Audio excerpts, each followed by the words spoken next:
नमस्कार दोस्तों, एक बार फिर से मेरे YouTube channel love with nature में आप सभी दोस्तों का बहुत बहुत स्वागत है।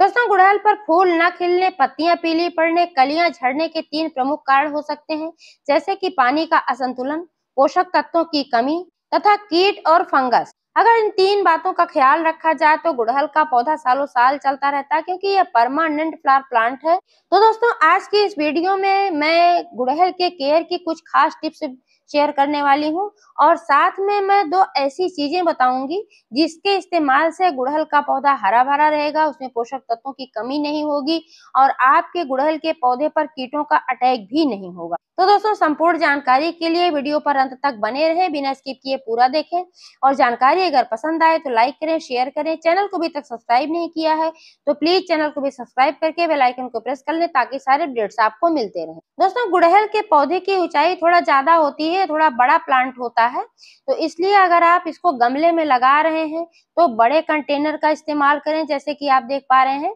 मैंने एक 20 लीटर की बकेट में गुड़हल का पौधा लगा करके रखा हुआ है और यह देसी गुड़हल का पौधा है और 5 वर्ष पुराना है और यह मेरा पौधा लगातार ऐसे ही फ्लावरिंग करता रहता है।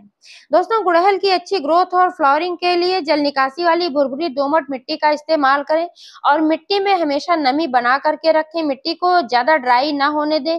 जब मिट्टी ज्यादा ड्राई हो जाती है और गमले में पौधा आपका लगा रहता है तो पौधा मुरझाने लगता है, पत्तियां पीली पड़ने लगती हैं, पौधा स्ट्रेस में चला जाता है और कलियां गिरने लगती हैं। यहीं पर दोस्तों, ओवर वाटरिंग से भी बचना है, बहुत ज्यादा पानी नहीं डालना है, पानी इतना ही डालें जिससे कि मिट्टी में ऑब्जॉर्ब हो जाए। ज्यादा से ज्यादा 3-4 मिनट में मिट्टी में पूरा पानी ऑब्जॉर्ब हो जाना चाहिए, जल भराव नहीं होना चाहिए, मिट्टी दलदली नहीं होनी चाहिए, क्योंकि जब मिट्टी दलदली हो जाती है तो जड़ों तक ऑक्सीजन नहीं पहुंच पाता है और जड़ें सड़ने लगती हैं, पौधा पूरी तरीके से स्ट्रेस में चला जाता है। ऐसी कंडीशन में भी कलियां भी झड़ती हैं, पत्तियां भी पीली पड़ती हैं और आपका पौधा फ्लावरिंग करना बंद कर देता है। तो अगर आप चाहते हैं कि आपका पौधा हरा भरा बना रहे, अच्छी खासी फ्लावरिंग देता रहे, तो पानी का संतुलन बना करके रखें। यही धूप की बात करें दोस्तों, तो गर्मी का महीना चल रहा है, वैसे तो बरसात का महीना है, लेकिन मेरे यहाँ तो बरसात हो ही नहीं रही है, बहुत हल्की फुल्की कभी कभार हो रही है, तो धूप यहाँ बहुत कड़ी है। तो इसलिए मैं दोनों टाइम अपने पौधे में वाटरिंग करती हूँ। दोनों टाइम अगर मैं वाटरिंग नहीं करती हूँ तो पौधा मुरझाने लगता है, क्योंकि पौधा काफी बड़ा है तो इसमें पानी भी ज्यादा अब्जॉर्ब होता है। अगर आपके यहाँ बारिश हो रही है तो उस हिसाब से पानी दीजिए।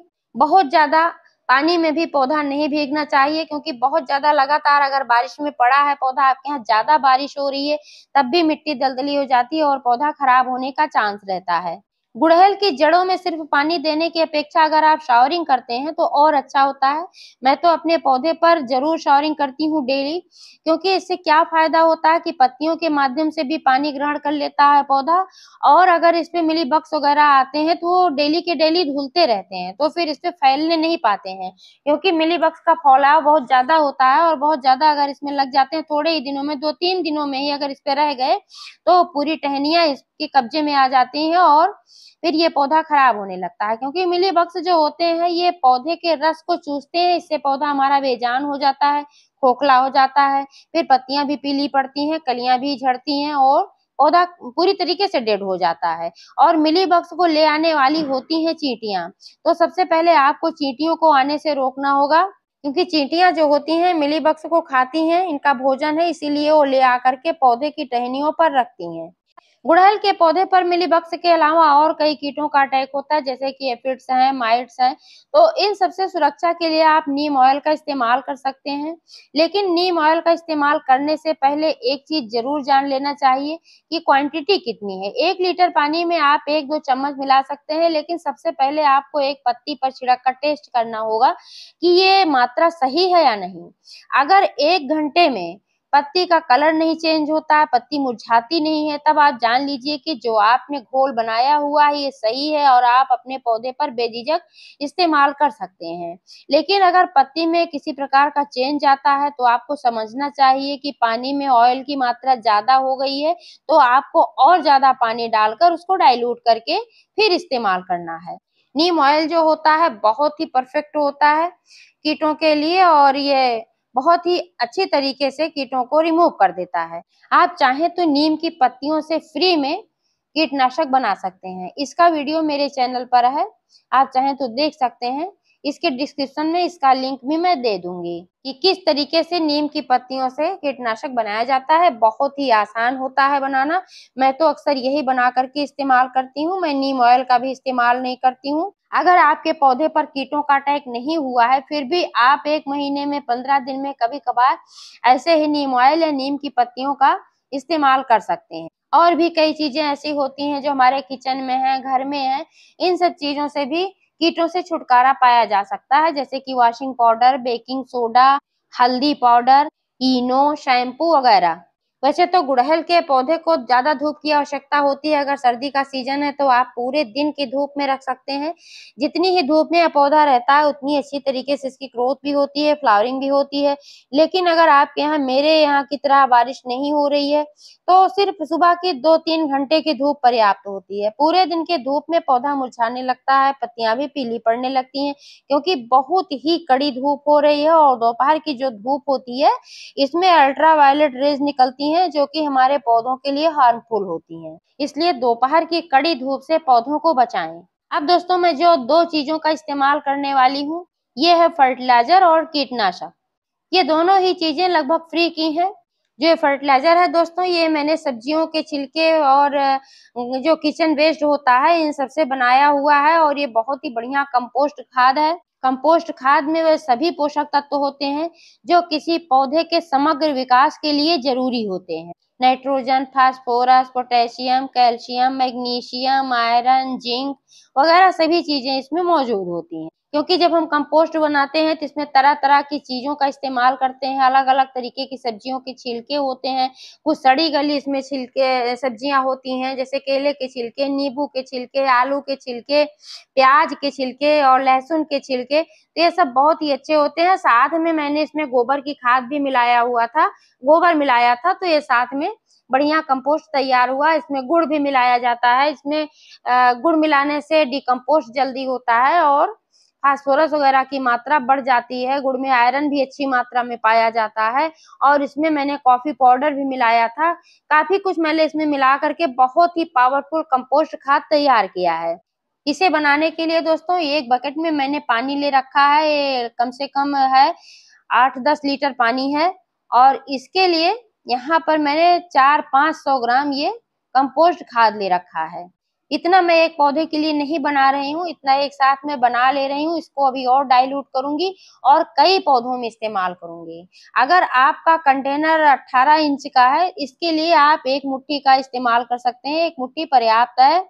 पौधे की रिक्वायरमेंट के अनुसार ही इसको करना चाहिए। अगर आपका पौधा काफी बड़ा है, जैसे कि मेरा भी पौधा काफी बड़ा है, तो इसके लिए आप 2 मुट्ठी भी इस्तेमाल कर सकते हैं। अगर पौधे में आपको लग रहा है कि न्यूट्रिएंट्स, माइक्रो न्यूट्रिएंट्स की ज्यादा कमी है, पौधे में फ्लावरिंग नहीं हो रही है, पौधा हरा भरा नहीं है, तब आपको ज्यादा मात्रा में थोड़ा सा इस्तेमाल करना चाहिए, जैसे कि 2 मुट्ठी आप ले सकते हैं। लेकिन अगर आपका पौधा ठीक तरीके से चल रहा है तो आपको क्वांटिटी थोड़ी कम करनी पड़ेगी, क्योंकि अगर मात्रा ज्यादा हो जाती है तो पौधा भी खराब होने लगता है। आपका पौधा अगर अच्छी खासी फ्लावरिंग दे रहा है, हरा भरा है, तो निश्चित रूप से उसमें पोषक तत्वों की विशेष कमी नहीं है।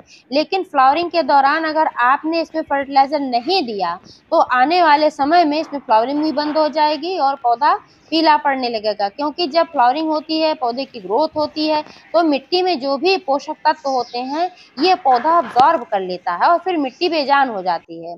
तो मिट्टी को फिर से उपजाऊ बनाने के लिए इसमें फ्लावरिंग के दौरान और ये जब पौधा ग्रोथ कर रहा होता है, इसके समय में आपको फर्टिलाइजर देने की आवश्यकता होती है। गुड़हल के पौधे में 1 महीने में 1 बार आप गोबर की खाद दे सकते हैं। और दूसरी चीज दोस्तों जो है ये है लहसुन। तो 5-6 कली लहसुन को मैंने कुचल लिया था और कुचल कर 2 दिन पहले एक छोटी सी गिलास में पानी में डाल करके रख दिया था। लहसुन जो होता है इसमें बहुत सारे पोषक तत्व होते हैं। इसके अलावा ये एंटी फंगल है, एंटी बैक्टीरियल है। तो इसके इस्तेमाल से अगर मिट्टी में इसका इस्तेमाल करते हैं तो मिट्टी में किसी तरीके का फंगस वगैरह नहीं लगने पाएगा और उसमें कीड़े मकोड़े होंगे तो भी मर जाएंगे। लहसुन की जो गंध होती है इससे बहुत सारे कीड़े दूर भागते हैं, तो पास ही नहीं आएंगे यहाँ। आप इसका स्प्रे भी कर सकते हैं। इसके लिए आप जैसे यहाँ पर आप देख पा रहे हैं कि पानी में मैंने इसको घोल करके रखा हुआ है, तो इसको आप छान लें और छानने के बाद इसमें और ज्यादा पानी डालकर, जैसे कि अगर आपका पौधा बड़ा है जैसे मेरा है तो इतने के लिए आप ज्यादा से ज्यादा 2 कली लहसुन का इस्तेमाल कर सकते हैं छिड़काव के लिए, और मिट्टी में भी डालने के लिए 1-2 कली, इससे ज्यादा नहीं, क्योंकि अगर ज्यादा मात्रा में इस्तेमाल करते हैं तो पौधा जल सकता है। तो किसी भी चीज का अगर आप इस्तेमाल कर सकते हैं तो सावधानी पूर्वक करें। इसीलिए मैं कहती हूँ कि वीडियो को ध्यान पूर्वक देखें, स्किप करके ना देखें, क्योंकि अगर आप स्किप कर देते हैं तो जानकारी छूट जाती है। इसके अभाव में आप उल्टा पुल्टा अगर कर लेते हैं तो पौधे को नुकसान पहुंचता है, फिर कमेंट आता है कि तो पौधे को नुकसान पहुंच गया। तो इसलिए 1 या 2 कली लहसुन को कुचल कर, भिगो कर और इसको छान कर 1-1.5 लीटर पानी में मिलाकर फिर स्प्रे बोतल में भरकर पूरे पौधे पर आप स्प्रे कर सकते हैं। इससे किसी प्रकार के कीड़े का अटैक नहीं होगा, अगर कीड़े होंगे तो भी नष्ट हो जाएंगे। तो यहाँ पर ऐसे ही जो ये मैंने यहाँ पर कंपोस्ट खाद घोल करके रखा हुआ है, इसी में इसको भी मिला देना है। एक चीज का और ध्यान रखना चाहिए कि जब भी आप किसी भी पौधे में लिक्विड फर्टिलाइजर दे रहे हैं या कोई भी फर्टिलाइजर दे रहे हैं तो मिट्टी का ड्राई होना बहुत ही आवश्यक होता है। 2-4 घंटे पहले इसकी गुड़ाई करके आप छोड़ देंगे तो मिट्टी में धूप लग जाएगी, मिट्टी सूख जाती है और उसमें बैक्टीरिया वगैरह होते हैं तो भी नष्ट हो जाते हैं, जड़ों तक धूप पहुंच पाती है। अगर आप गीली मिट्टी में फर्टिलाइजर देते हैं तो फायदे की जगह नुकसान हो सकता है, क्योंकि पहले से मिट्टी गीली होती है और इसमें आप लिक्विड फर्टिलाइजर देते हैं तो और ज्यादा गीली हो जाती है, और जड़ें पहले से बहुत ज्यादा जब पानी सोख चुकी होती हैं तो फिर जल्दी वो फर्टिलाइजर भी अब्सॉर्ब नहीं कर पाती हैं। ज्यादा गीलेपन की वजह से फंगस वगैरह लग सकता है। और अगर आप ड्राई फर्टिलाइजर देते हैं तब भी फर्टिलाइजर देने के बाद आपको पानी देना बहुत ही आवश्यक होता है। अगर पहले से ही मिट्टी गीली होगी तो उसमें खाद मिलाना भी मुश्किल हो जाता है। सूखी मिट्टी में आसानी से खाद मिल सकता है और फिर बाद में पानी देना भी जरूरी होता है। एक बात नोट कर लें, जब भी आप फर्टिलाइजर दें तो पानी देना बिल्कुल भी ना भूलें। तो ऐसे ही मिट्टी को लूज कर लेना है, और अगर आप 1 दिन पहले गुड़ाई करके छोड़ देते हैं तो और भी बेहतर होगा, लेकिन ज्यादा धूप हो रही 2-4 घंटे में भी मिट्टी पूरी तरीके से ड्राई हो जाती है। और इस तरीके से ऐसे ही इसमें फर्टिलाइजर डाल देना है। इसमें फर्टिलाइजर भी है, कीटनाशक भी है, दोनों ही इसमें बहुत ही अच्छा काम करेगा। तो दोस्तों इस तरीके से आप भी अपने गुड़हल के पौधे की देखभाल करके अच्छी खासी फ्लावरिंग ले सकते हैं। जानकारी कैसी लगी कमेंट करके अवश्य बताइएगा, और पूरा वीडियो देखने के लिए बहुत बहुत धन्यवाद।